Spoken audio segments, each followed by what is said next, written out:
E aí é onde entra esse trabalho que a gente vai fazer hoje. Estamos falando dos norte-americanos, nativos norte-americanos chamados Mohawk. Esse foi um povo que, dentro dos conceitos xamânicos, todos esses povos norte-americanos, eles não se conheciam, mas existia o conhecimento de que existem povos ali, aqui. Esses povos Mohawks, eles foram muito confundidos com os moicanos, que a gente conhece, né? E em Hollywood, eles foram muito colocados como os caras pintados. Caras vermelhas, faces vermelhas, red faces, redhead, isso. Cabeça vermelha, eles chamavam.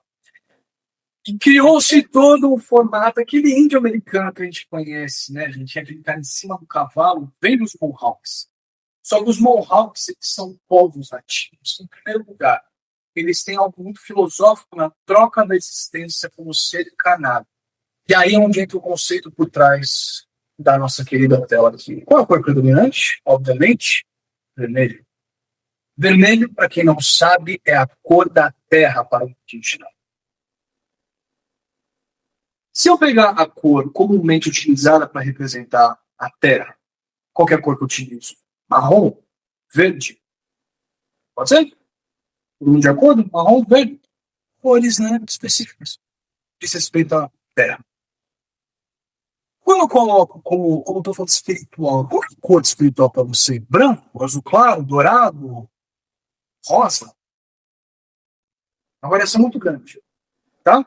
Podemos colocar o espiritual como branco e a terra como a cor marrom?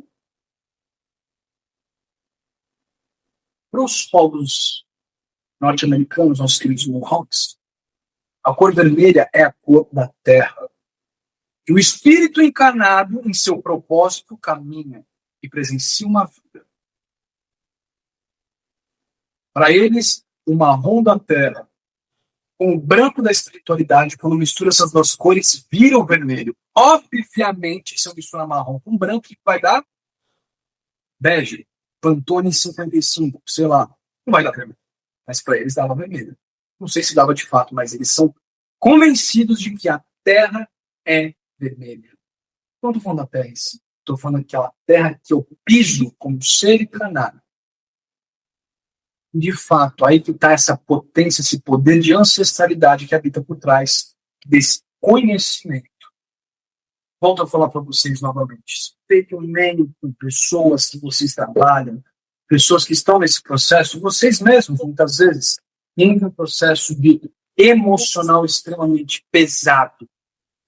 Experimentem utilizar o elemento terra. Entende por que a lição de casa, a apometria muitas vezes vem como pisar descalço na grama? Intencionalmente estão trocando e devolvendo tudo isso. Peça, cria esse campo de resistência.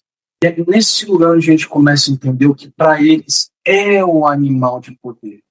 Eles não tinham armas de fogo. Eles não tinham lâminas. Eles construíam aquilo, recebiam de a pessoa. Né?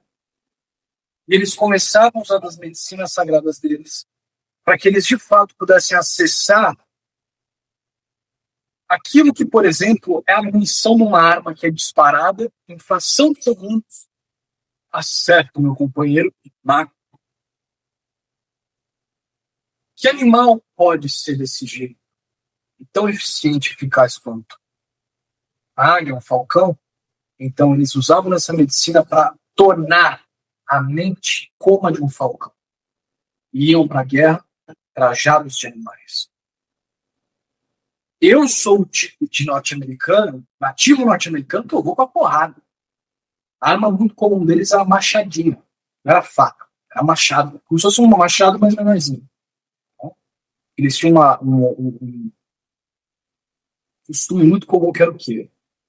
Quando meu povo vai para a guerra, tem uma ameaça que vem contra o nosso povo, uma machadinha cravada na água. Quando essa ameaça é eliminada, essa machadinha é retirada dessa água. Entende que se eu preciso de força, que eu sou o cara da porrada, através da medicina sagrada, eu vou obter essa força através de um animal. Pode ser o urso, então eu vou trajado de urso para mirar. a condição emocional que ele está a partir de um animal, usou como referência um animal. A Lê, a Sana, foi além. Ela deu as características da personalidade de quem ela é a partir de um animal. Essa cultura Mohawk fala assim. E a Xamã olhava e fazia isso aqui. O que você está vendo aqui? Ele falava a palma da mão. Ela falou, eu não estou vendo. Vou dando a mesma coisa que você, eu não estou vendo a palma da mão. E o Xamã ficava muito mais louco. Enquanto ele não entendesse isso e respondesse através da pergunta dela, eu vejo a mesma coisa que você chamou, mas através de uma nova perspectiva, ela não dava a abertura para a visão de águia. Porque, na verdade, não é a mãe, a xamã que determina, mas é a concepção. Quando eu entendo que não existe um ponto central e que existe um animal na natureza, um único animal, capaz de fazer exatamente esse mesmo movimento, que é a águia. Eu entendo que através da natureza de existência da águia, que é um animal que observa a presa e não vai de mergulho já para pegar. Ela sobrevoa, roda. Não, isso é urubu. A águia, ela vai, passa reto. Opa, viu um coelhinho ali. Daqui a pouco ela volta, no sentido contrário, observa novamente o coelho. E ela cruza agora, faz esse movimento por cima do coelho. E faz isso aqui. Ela para no polo, observa o coelho pelo menos meia hora, uma hora. Ela sai desse ponto A que ela estacionou e vai para o ponto B. Chega no ponto B, ela faz, observa mais uma hora. E a porra do coelho não saiu do lugar. Mas depois ela tem certeza de olhar de diferentes pontos de vista, diferentes perspectivas. Ela executa o ataque. E pega a presa. Por que eu vou utilizar essa visão de área? Para diferentes perspectivas. E o primeiro ponto é uma visão que é um estado alterado de consciência. Não vamos ver espírito, não vamos ver. Nesse mesmo lugar que a gente explicou situações da nossa vida, onde a gente precisa, muitas vezes, a gente está estressado com uma coisa que aconteceu, precisa tomar uma atitude. Entra para o estado da visão alterada, visão da área.